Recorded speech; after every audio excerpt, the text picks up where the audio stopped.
Hello, callers, and welcome to Viva Barca. Welcome to another interesting episode where we are going to be discussing on the latest developing stories.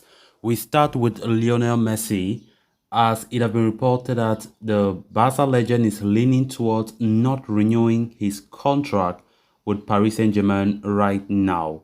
We are going to be discussing on the latest development as we progress. Then, secondly, talking about Javier Tebas, as the La Liga president recently talks about Barcelona's financial situation, Negreira case, and Premier League.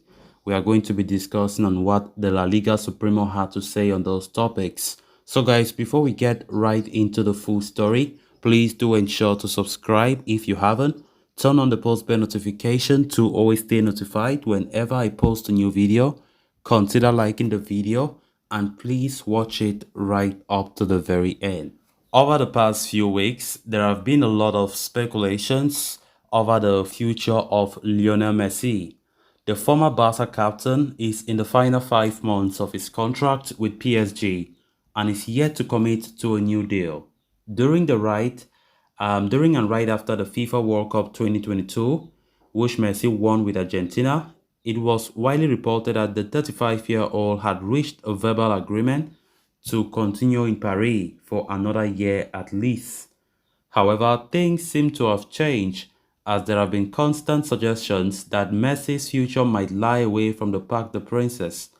Indeed, according to L'Equipe in France, as things stand, Lionel Messi could be leaning towards not renewing his contract with PSG.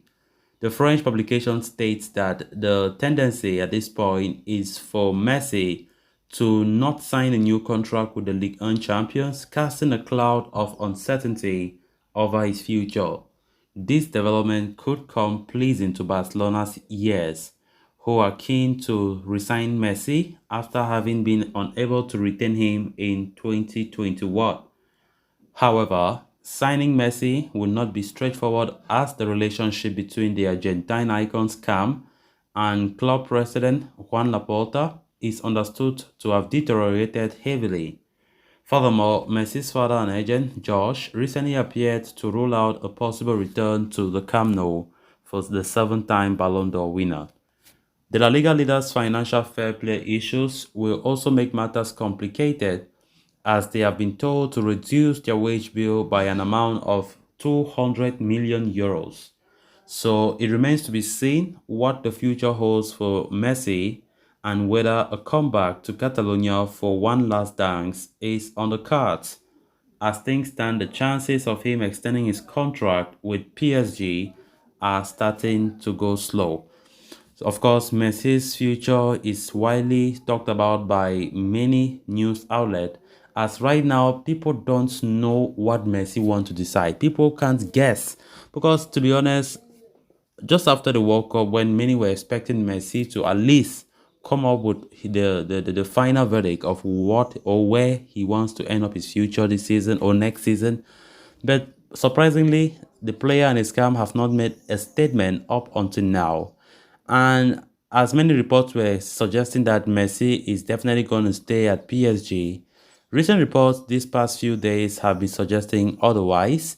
And of course, the player, had it been he had to stay at PSG, I think by now we could have heard Messi and his agent already mention that to the media.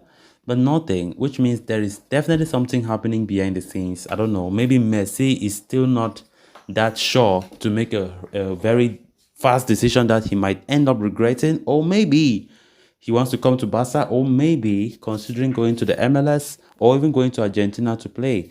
So right now, no one can say what Messi wants to decide when it comes to his future.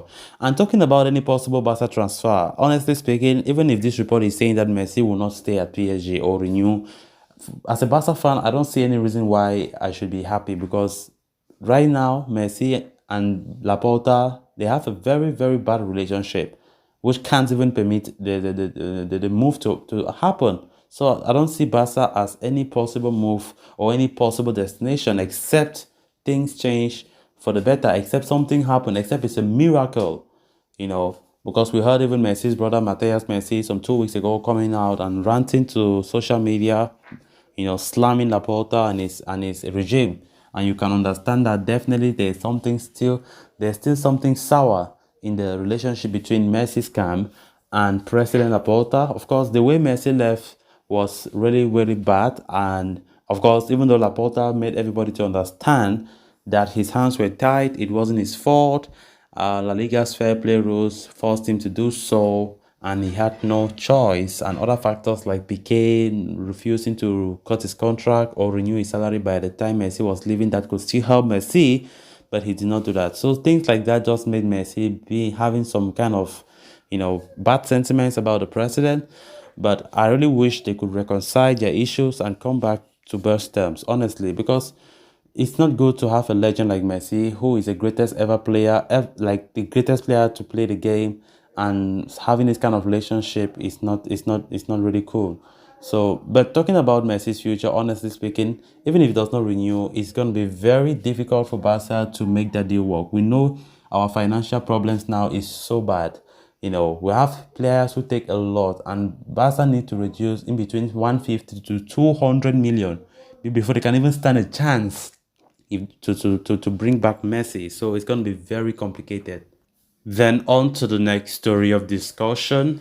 Javier Tebas appeared alongside Javier Gomez, the General Director and the Head of Economic Control, offering their thoughts on various subjects, including the controversy surrounding Barca's payment of Enrique Negreira, the former VP of the Referees Committee.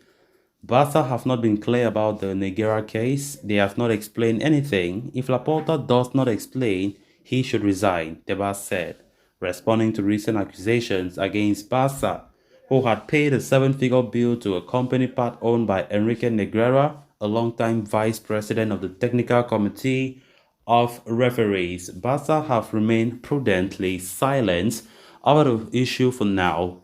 With the officials tiptoeing around the topic, they have launched an outsourced investigation to make the process neutral and objective. Tebas also went on to comment on the state of the Premier League, suggesting that the financial model of the English top flight is ruining European football. The Premier League is destabilizing European football. They are the super debt league. In audiovisual revenues, Barca and Madrid would be third or fourth in the EPL. We are looking for a stable business system, not like them, Tebas said. The commercial demand for the Premier League has not changed in recent years. The big difference is that they have a large number of owners who are driving the clubs to losses. La Liga clubs have lost 250 million euros. Premier League clubs have lost 2 billion euros. Tebas added that if similar economic policies are applied to La Liga, the league would lose its traditional values and would become an asset for billionaires across the globe, effectively eliminating the idea of fan and democratic ownership. He said, if we want the model of owners spending and indebting their clubs like those in the Premier League, then we will jeopardize the organizational model of Barca, Real, or Athletic Club who do not have owners. La Liga president went on to comment on Barca's economic situation as well. When asked about comparisons with Juventus' situation, Tebas said Barca are in a better place, but they might not be in the near future. He said, for now, I would say Juventus because they have already been sanctioned, but in the future, I think Barca's situation will be worse than Juventus' situation. If Barca wage bill has to reduce about 200 million euros, the figure of 200 million is based on the information provided by Barca itself. Laporta himself spoke of losses of 93 million in losses due to the move to the Maastricht staff cost COVID, which was not calculated. So guys, with that, we have come to an end of this episode. Thanks a lot for watching. Until next time, bye bye.